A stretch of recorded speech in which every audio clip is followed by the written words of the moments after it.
Oi, eu sou o André e esse é o Surtos Leves e Filmes. Aqui eu falo sobre a minha vida pessoal, acontecimentos do mundo pop e também sobre filmes. No episódio de hoje eu tenho 3 assuntos para falar relacionado a filmes e séries, então já vamos começar para eu poder falar tudo que eu quero. O primeiro assunto é que veio aí a confirmação do 11º filme da saga Jogos Mortais. Sim, Jogos Mortais 11 foi confirmado pelo Instagram, na verdade, pelas redes sociais oficiais do filme. Postaram lá uma imagenzinha, confirmando inclusive a data de lançamento, que vai ser em setembro do ano que vem. O que já era de se esperar, porque filme de terror, na maioria das vezes, eles lançam perto da época do Halloween, né? Então, vai ser no finalzinho de setembro, não lembro a data agora exata, mas é tipo 24, 26 de setembro, alguma coisa assim. Então, quase outubro, porque daí outubro começa toda a temporada de Halloween. Então, eles adoram lançar filme de terror nessa época. Eu adoro também, então amei que foi confirmado. E quero falar sobre rumores que já estão rolando desse 11º filme. Por quê? Desde que o 10º filme foi lançado, que foi esse ano, ele foi muito aclamado, né? Ele foi aclamadíssimo, ele bateu recorde de maior audiência da saga inteira, né? O filme com maior audiência nos cinemas. Acho que só do Brasil, não tenho certeza se do mundo, que eu me lembro de ter visto era do Brasil, mas fez muito sucesso pelo mundo inteiro, então foi um grande sucesso. E desde então já começaram a surgir boatos de que mais 2 filmes estavam confirmados, o 11 e o 12, né?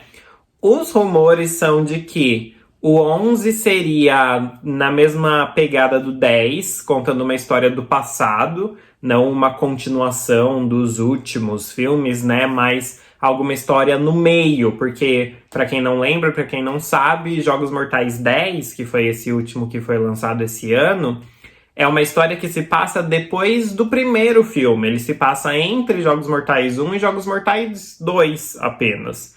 Então ele tá lá no comecinho da história. E os rumores são de que o 11 será nessa pegada também. Vai ser no passado, vai ser entre algum dos filmes que já foram lançados antigamente, né? Não vai ser uma continuação nos dias atuais. Não foi nada confirmado, por enquanto é só rumor, mas eu acho bem provável, porque se eles... Eu vou dar um pouco de spoiler de algumas coisinhas de Jogos Mortais, então se você não quer saber, pula aí uns 2 minutos, porque eu vou falar a partir de agora, tá? Se eles falassem uma história nos dias atuais, não ia ter o John, porque o John morreu lá no 3º filme, né? Então, até o 9º filme, tivemos filmes sem ele. No 8º ele aparece lá, ele apareceu várias vezes, na verdade, não só no 8º, em vários filmes ele apareceu em flashback, né? Só no 9º que ele não aparece mesmo, só é mencionado bem por cima. Inclusive, quem viu a minha opinião sobre todos os filmes sabe que eu não gosto do 9º por causa disso, porque acho que não tem relação nenhuma com o resto da saga, mas enfim. E então ele nunca mais apareceu, né? Desde que ele morreu, nunca mais apareceu como protagonista da saga mesmo, né? Ele só aparecia em algumas cenas de flashback. E daí eles fizeram esse 10º filme com ele como protagonista de novo, porque já que estava no passado, uma época que ele ainda estava vivo, então super rolou. E eles sabem que é isso que o povo quer, na verdade. Porque as pessoas são muito fãs do John. Inclusive, acho que umas pessoas pegam pesado demais, levam a sério demais ser fã do John. Muito mais, né? Porque, pra quem não sabe, o John é quem arma tudo, né? Quem tem todas as ideias das armadilhas e tal. E tem muita gente que passa um panão pra ele falando que ele não tem culpa de nada e blá blá blá. Nem vou entrar nesse mérito, até porque já falei um pouco sobre isso nos outros episódios que eu falei de Jogos Mortais. Mas enfim, ele tem uma grande fanbase, as pessoas gostam de ver ele. Eu também vou confessar que eu gosto de filmes em que tem ele. Eu acho legal ter ele como protagonista de novo. Então eu acho sim que tem grandes chances desse 11º filme ser de novo no passado para ter ele como protagonista pelo menos mais uma vez. E daí o outro rumor que tem sobre o 12º filme é de que não vai ser no passado daí. Vai ser nos dias atuais, vai ser uma continuação dos últimos filmes, né, do presente mesmo, onde o John já tá morto, e se ele aparecer vai ser só em flashback. Tudo rumor, tudo boato, então não dá pra saber direito, mas é isso que tá rolando por aí, e o que a gente sabe é que o 11º filme já foi confirmado mesmo. Então, se ele for um grande sucesso, com certeza o 12º também vem aí. Para quem está assistindo em vídeo, vai ver que a minha luz apagou, porque eu esqueci de pôr meu notebook carregar e tá tudo conectado a ele. Um minutinho que eu vou pôr aqui. Ai, gente, vida real, né? Eu tento fazer esse episódio, esses episódios, aliás, sem cortes. Então, vocês vão ver que vai voltar a luz daqui a pouco, tá? Como se a gente estivesse ao vivo, meninas. Enfim, é isso. Isso que a gente tem por enquanto, só uma data de lançamento, não sabemos direito nada do que vai vir por aí, se realmente vem um 12º filme ou não. Não sei, às vezes o que acontece também é que eles já têm até contrato, né, para um 12º filme. Só que não foi confirmado ainda, por enquanto só o 11º, e eles vão falar que vai ter um 12º só mais pra frente. Mas às vezes depende do sucesso do 11º também. Deixa eu ligar minha luz de novo que o meu notebook voltou. Peraí.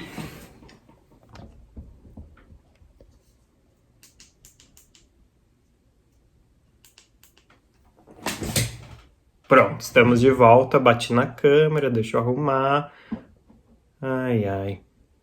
É isso. Voltamos.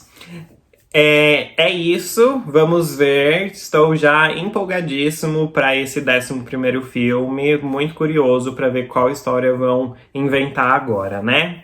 É isso que temos por enquanto. Vamos para o segundo tópico, que é uma série, mas é uma série documental, um documentário sobre uma das cantoras que eu mais gosto nesse Brasil, Luísa Sonza. Já declarei que sou muito Luíser Sonza. Não sei o nome do fandom dela, nem sei se tem, pra ser bem sincero. Enfim, gosto muito da Luísa. Falei do álbum novo dela aqui. Falo sobre novidades que acontecem da vida dela aqui sempre, porque gosto muito. E daí ela lançou um documentário na Netflix. É uma série documental que tem 3 episódios só, é bem rapidinha, eu assisti os 3 de uma vez, assim. Dava pra ter juntado tudo, fazer um filme, porque, né, juntando tudo não chega nem a ter 2 horas. Sim, mas moda de lançar como série, né? Então, ficou lá 3 episódios de meia hora, um pouquinho mais cada, e foi isso. Mas quero falar sobre alguns pontos que me chamaram a atenção. A série se chama Se Eu Fosse Luísa Sonza, e eles estão gravando há muito tempo, desde do álbum anterior, do Doce 22, que é o álbum anterior dela, né? Até o lançamento desse novo álbum, que é o Escândalo Íntimo. Então, faz uns anos aí que estão acompanhando ela e gravando esse documentário. A primeira coisa que eu já quero ressaltar é o começo. Ela começa o documentário, a primeira coisa que ela fala no documentário é que ela está com medo de quando o documentário for lançado, do cancelamento que vai vir. E assim, eu entendo, mas amiga, me ajuda a te ajudar. Tá, mas vamos explorar um pouco essa fala. O que acontece é que a gente sabe que a Luísa Sonza é muito atacada. Desde sempre, desde que ela começou lá o namoro, o relacionamento com o Whindersson, as pessoas sempre falaram que ela era interesseira, que ela estava se aproveitando da fama dele e blá blá blá blá. Então, ela é uma pessoa que sofreu muitos ataques e ela não sabe lidar bem com esses ataques. Recentemente, a gente teve até um caso que eu gostaria de comparar aqui, da Selena Gomez. Para quem não tá sabendo, Selena Gomez assumiu um relacionamento com um cara chamado Benny Blanco, algo assim, se eu não me engano, que ele é um produtor de músicas. E as pessoas estavam falando mal dele na internet, falando que ele era feio demais pra Selena. A Selena Gomez também tem um problema com redes sociais. Ela também não aceita bem as críticas que vêm nesse mundo, porque assim, é errado, as pessoas pegam pesado demais, assim, absurdo coisas que falam, mas a gente tem que tentar ao máximo deixar pra lá, não dá pra pegar essa raiva pra gente, entendeu? Não dá pra cair nessa história. Eu tô pensando em inglês, gente. Não dá pra pegar essa bait. Porque eles chamam de bait quando é uma isca, né? Não dá pra morder essa isca. Existe essa expressão em português, lembrei. Não dá, entendeu? E a Selena Gomez também, assim como a Luísa Sonza, morde a isca. As pessoas vão lá te xingar, vão lá falar mal, porque elas querem atenção. Elas querem que outras pessoas venham e falem, é verdade, é isso mesmo. Ou que, às vezes, a própria artista vá lá e fale, não é nada disso, e briga com você. Isso acontece muito. Aconteceu com a Selena Gomez, estavam falando mal do boy dela, ela foi lá e começou a responder todo mundo. E eu sinto que a Luísa também tinha, e meio que tem até hoje muito disso. Por isso que ela não cuida mais das redes sociais dela. Ela já falou que quem cuida é a produção dela hoje em dia, que ela até fala, posta essa foto com tal legenda. E eles postam pra ela. Ela não vê comentários, ela não vê nada. Ela falou que se for uma coisa interessante ou outra, o amigo dela, né, da produção dela que trabalha pra ela, manda print pra ela do que tá acontecendo, mas só. Ela não tem acesso às redes sociais, ela não acessa. E é exatamente por isso que ela começa esse documentário falando isso. Que ela já está com medo do cancelamento que vai vir depois que o documentário for lançado. Mas, ao mesmo tempo, quem escolheu fazer um documentário foi ela. Ela podia ter negado. Ela não negou, teve os motivos dela, queria mostrar a história, a verdade, sei lá, contar o lado dela. Entendo, tudo bem, mas eu acho que ela precisa trabalhar mais esse lado dela, sabe? De não se deixar levar, não se deixar abalar tanto pelos comentários que fazem na internet. Durante o documentário, falam sobre esses ataques também, falam muito sobre isso, o documentário é muito sobre isso também. E assim, eu tenho certeza que muita gente vai saber, não vai nem assistir, se assistir vai assistir pra falar mal, mas vai saber que o documentário fala bastante sobre isso, vai falar, ela tá se vitimizando, coitadinha dela, a branca rica, blá blá blá. Concordo com essa parte também, entendo que as pessoas pensarem isso, pensarem que ela tá se vitimizando demais ao falar sobre isso. Mas eu também acho importante para as pessoas que pensam, nossa, que exagero, verem que não é exagero. Os ataques realmente existem e realmente são ataques pesados. O Whindersson participa do documentário, ele gravou uns depoimentos, o que eu acho muito legal. A gente sabe que eles têm uma boa relação até hoje. A Luísa já falou sobre isso, que eles conversam até hoje, tá tudo bem.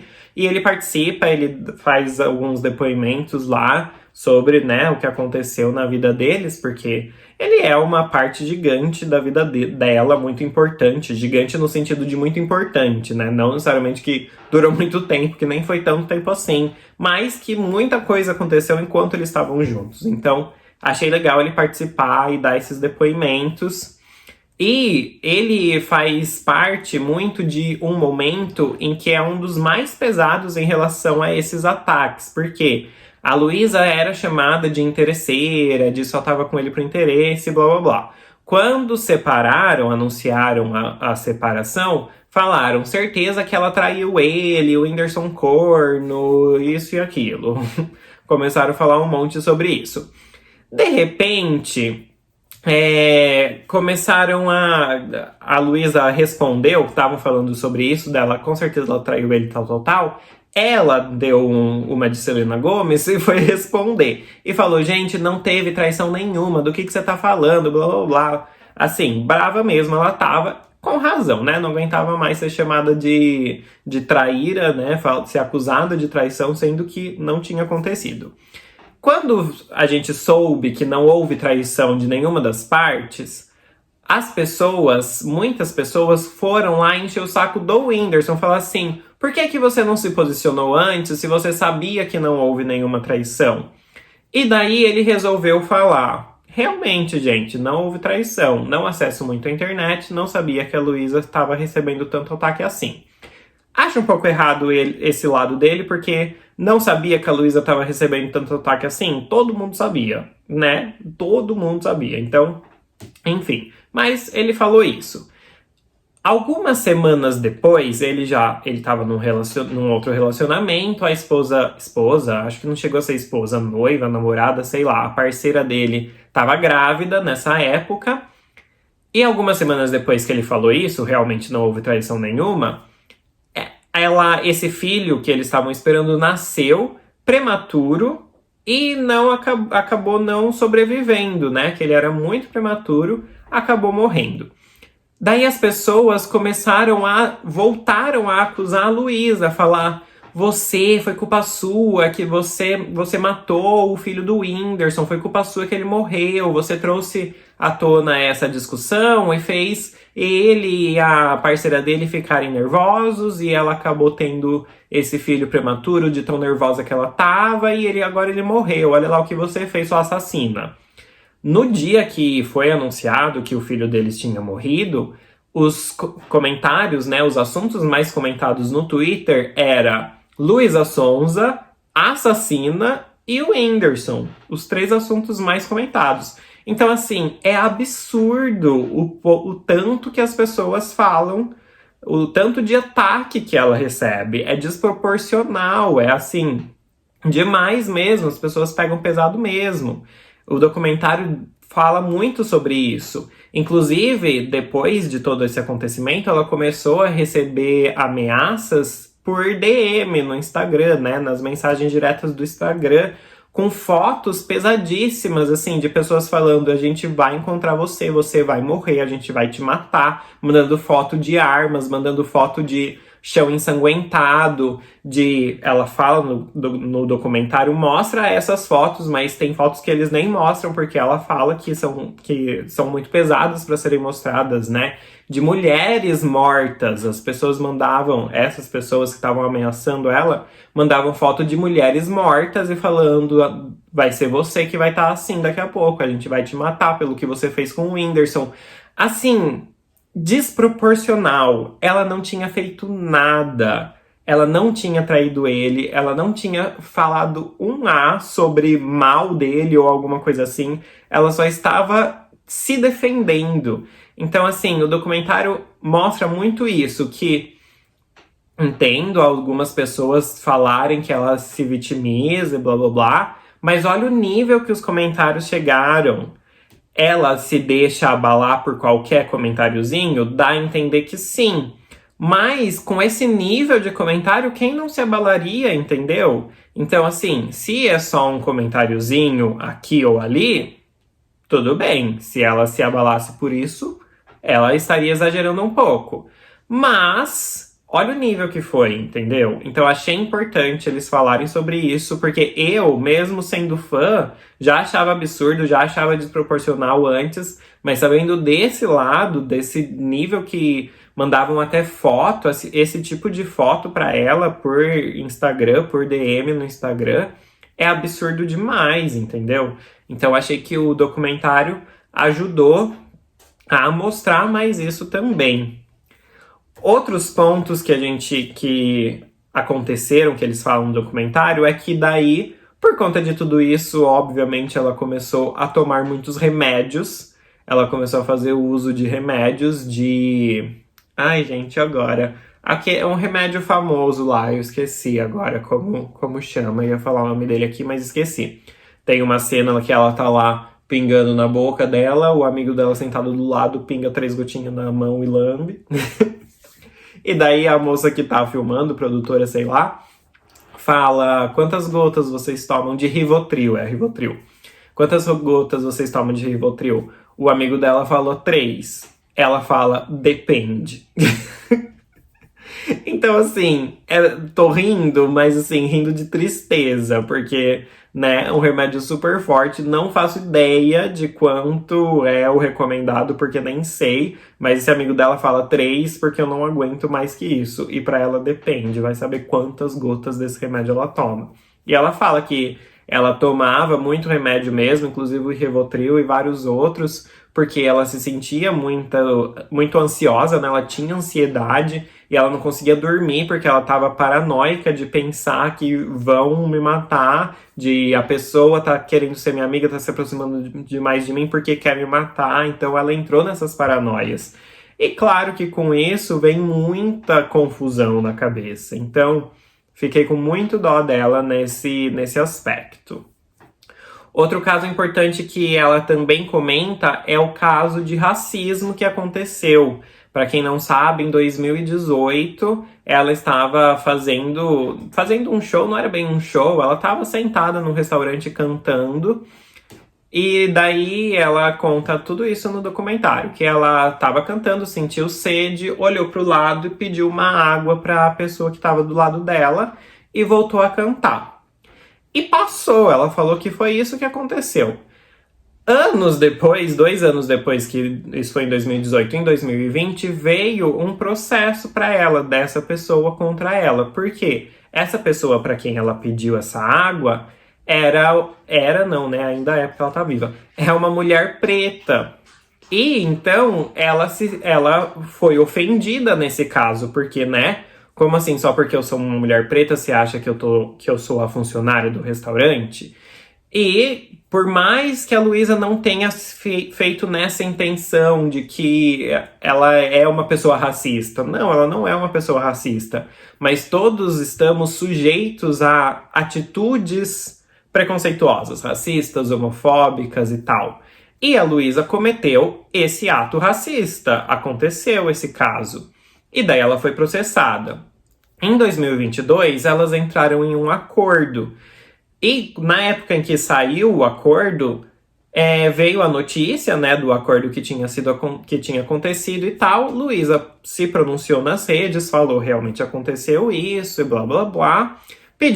Reconheceu, falou realmente foi um ato racista, pediu desculpas, falou que já tinha se acertado com a vítima, né, do caso, que elas já tinham entrado em um acordo, que ela estava lá fazendo aquele vídeo para explicar toda a situação e admitindo a culpa. Esse caso, desde então, ficou muito voltando à tona nas redes, com as pessoas acusando ela, de novo, de maneira desproporcional. Porque, assim, eu acho que a gente tem que falar sobre esse caso, sim. Aconteceu, ela foi racista naquele momento, ela cometeu um ato racista. Mas eu acho também pesado falar, ai, Luísa Sonza, aquela racista. Não é assim que funciona, gente. Porque, como eu disse, todos nós estamos sujeitos a cometer atos preconceituosos, infelizmente. Isso acontece porque está enraizado na nossa sociedade, na nossa mente, de um jeito que é muito difícil se desconstruir. A gente tenta ser pessoas melhores e a gente sabe que tem gente que nem tenta. Então, assim, eu acho muito complicado e muito injusto atacar pessoas que a gente sabe que são nossos aliados, que estão tentando ser pessoas melhores, por causa de uma atitude, de um erro que ela cometeu, de um ato específico que aconteceu. Ela fez aquele ato aconteceu, o ato racista aconteceu, ela pediu desculpa, ela admitiu a culpa, ela se acertou na justiça com a vítima, elas entraram em acordo. E depois disso, ela nunca mais repetiu esse erro. Então, eu acho muito complicado voltar nesse assunto o tempo inteiro. Você vai ajudar quem falando isso o tempo inteiro? Ninguém tá sendo ajudado nisso. Só tá atacando uma pessoa por causa de um ato, né? Uma atitude, um momento da vida dela. Se fosse um caso recorrente, de novo aconteceu, daí tudo bem, daí realmente não tem como defender. Mas por causa de uma vez, eu acho injusto e desproporcional todo o ataque que as pessoas direcionam a ela nesse assunto também. E ela fala sobre isso no documentário, achei bem interessante, bem importante ela falar sobre esse assunto e ela trazer esse assunto para essa plataforma que é a Netflix, que é uma plataforma grande que muita gente pode assistir e ver que realmente isso aconteceu, e ela falando sobre o caso. Enfim, depois de tudo isso, no final do documentário, vem um final inspirador, né? Porque eles não podem, depois de toda essa tragédia, que é a vida dela, coitada, todos esses ataques, eles não podem acabar de um jeito ruim. Então tem um final inspirador, mas ao mesmo tempo eu gostei que ela fala alguma coisa assim. Eu sei que eu vou cair mais vezes, mas eu tenho certeza também que eu vou levantar. Então tem que acabar com uma mensagem inspiradora, né? Então ela falou de todos esses problemas que ela passa, mas tentou deixar uma mensagem legal no fim. Eu achei muito interessante tudo isso que ela comentou, tudo que foi abordado. Gosto muito de ver documentários, principalmente de criação de álbuns. Tem muito isso também dos bastidores das músicas, de como foram criadas. Eu adoro ver isso, então recomendo para quem gosta desse assunto. Vamos continuar, que eu tenho mais uma coisinha pra falar, que é mais um filme da minha estante. E hoje a gente vai falar do filme Do Começo ao Fim. Esse filme é um pouco polêmico e a gente já vai entrar na história dele, mas antes da gente entrar na história dele mesmo, quero falar que de novo temos a grande coincidência de que uma das cenas desse filme se passa no Natal. Então eu acho muito legal essas coincidências do destino, que a gente tá na época do Natal aqui e eu fui assistir porque tá na ordem da minha estante e tem uma cena no Natal dele, assim como aconteceu nos filmes anteriores que eu já comentei aqui também. Então, só um fun fact aqui, uma curiosidade para vocês saberem. Mas esse filme é muito polêmico porque ele conta a história desses dois personagens aqui da capa. E eles são meio irmãos, eles são filhos da mesma mãe, mas de pais diferentes. E eles se apaixonam. Então a história é sobre essa relação que eles têm. Mas vamos com calma que eu já vou chegar lá, já vou falar mais sobre essa parte. A primeira coisa que eu queria falar é que o filme começa com eles crianças. E a atuação das crianças não é muito boa. É um ponto que me incomodou demais, porque assim, tem mais de meia hora, um pouquinho mais de meia hora deles como crianças. E era muito importante ter achado algumas crianças que soubessem atuar bem. Infelizmente não foi o caso. Muita cena que eu achei a atuação forçada e me incomoda um pouco, me irrita um pouco. Então esse é o primeiro ponto que eu queria falar. Mas falando sobre a história e sobre esse caso polêmico, eu achei interessante que nessa parte que tá mostrando eles crianças, eu entendi que queria mostrar bem que eles eram muito próximos, eles tinham uma ligação muito forte, como irmãos mesmo, de um defender o outro, de brincarem juntos, de estarem sempre juntos, e eu achei legal que quis mostrar que não era uma coisa sexualizada desde criança. Quando eles eram crianças, eles tinham relações como dois irmãos normais, sabe? Ou dois irmãos que têm uma boa relação. Então, eu achei muito interessante, muito legal essa visão, esse lado de mostrar que não era nada demais. Quando eles eram crianças, eles só se davam muito bem. E eu também achei legal que quando eles são crianças, a gente tem algumas conversas dos pais deles, da mãe e de um dos pais, do pai de um deles, falando sobre isso, falando, você não acha que eles são próximos demais? O pai fala, né? E daí a mãe responde, não, eu acho que é normal eles estarem próximos, eles serem próximos, eles são irmãos e tal, acho que não é um problema isso, eles terem esse sentimento de amor de um irmão pelo outro, acho que tá tudo bem. Como eu disse, nessa parte deles crianças não tem nada de sexualização entre eles, então a mãe só via dois irmãos que se amavam, que tinham uma relação muito próxima. Mas o que acontece também eu acho que falta explorar o começo dessa relação, porque do nada tem uma passagem de tempo, eles estão mais velhos e eles já estão num relacionamento, eles já estão se pegando. Eu acho que falta explorar realmente. Tinha eles crianças, acho que de repente eles um pouco mais velhos, mas não adultos ainda, descobrindo essa parte em que essa relação se transformou em algo a mais do que eles só como irmãos, né? Era um amor maior do que um de família, digamos assim, um jeito desse relacionamento ter se desenvolvido. Achei que faltou isso. Porque do nada eles já estão juntos e a gente não sabe direito em que momento que isso aconteceu, que confusão que passou pela cabeça deles, enfim. Eu acho que tinha muita história para ser explorada e não foi. Do nada, eles já estão juntos. Acho que faltou isso. Também acho que a relação deles...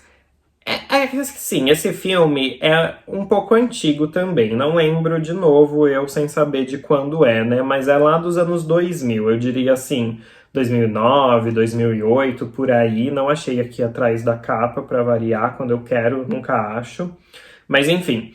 E era uma época em que a gente tinha uma visão um pouco errada sobre relacionamentos também. Então eu acho que em alguns momentos eles têm uma relação muito de dependência emocional um do outro. Também muito relacionada a um ciúmes obsessivo de um jeito assim que é exagerado, sabe? Só que entendo que isso é um retrato da época, e na época a gente meio que romantizava esse tipo de relação. Em 2009 eu também achava que era lindo ter ciúmes. Hoje em dia acho que não tem que ter ciúmes nenhum. Enfim, não vou entrar muito nesse assunto, mas acho que a relação deles pode ser um pouquinho problemática com essa visão, tá? Talvez se esse filme fosse feito hoje em dia precisava ter essa outra visão sobre isso, mas pra época eu entendo. Mas acho que são esses os pontos que eu tenho para falar sobre o filme. No geral, eu acho que é um filme muito poético, digamos assim. Tem muitas cenas em que dá para perceber que ele não é muito óbvio. Tem algumas coisas acontecendo ali que eu tô tentando não dar spoiler, tá? Por isso que eu tô meio que rodeando sem falar diretamente o que acontece. Mas eu acho ele um filme artístico, diria até. Eu acho muito bonito o jeito que é contada a história. Só que eu acho que ele é um pouco mal desenvolvido e eu acho que algumas pessoas vão achar ele um pouco parado. Não tem tanta coisa acontecendo ali assim. Mas enfim, eu gosto. Tem um acontecimento no final que eu vi depois nos comentários de umas pessoas falando que não gostaram, que queriam que tivesse sido mais desenvolvido esse acontecimento. Eu acho que não precisava. Mas eu vou falar sobre isso daqui a pouquinho, porque vai ser um pouco de spoiler, daí eu falo pra quem não quiser saber spoiler parar de ouvir. Mas enfim, eu quero falar sobre essa questão deles serem irmãos. Eu sei que é polêmica, eu sei que muita gente não concorda, eu sei de tudo isso. A minha opinião pessoal é que se eles não estão fazendo mal pra ninguém, eu não tenho nada a ver com isso. Eles não estão prejudicando ninguém, eles não estão machucando ninguém, eles não estão fazendo nada de mal para ninguém. Eles sentiram dentro deles que eles tinham esse sentimento e que eles queriam explorar essa relação de um outro jeito e fizeram isso.